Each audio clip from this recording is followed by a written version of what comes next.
تمہارا پروردگار خوب جانتا ہے کہ تم اور تمہارے ساتھ کے لوگ کبھی 2/3 رات کے قریب اور کبھی آدھی رات اور کبھی تہائی رات قیام کیا کرتے ہو، اور اللہ رات اور دن کا اندازہ رکھتا ہے۔ اس نے معلوم کیا کہ تم اس کو نبھا نہ سکو گے تو اس نے تم پر مہربانی کی، پس جتنا آسانی سے ہو سکے اتنا قرآن پڑھ لیا کرو۔ اس نے جانا کہ تم میں بعض بیمار بھی ہوں گے اور بعض اللہ کے فضل یعنی معاش کی تلاش میں ملک میں سفر کریں گے اور بعض اللہ کی راہ میں لڑیں گے، تو جتنا آسانی سے ہو سکے اتنا قرآن پڑھ لیا کرو،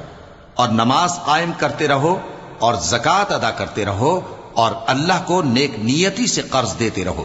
اور جو عمل نیک تم اپنے لیے آگے بھیجو گے اس کو اللہ کے ہاں بہتر اور صلے میں بہت عظیم پاؤ گے، اور اللہ سے بخشش مانگتے رہو، بے شک اللہ بخشنے والا ہے، مہربان ہے۔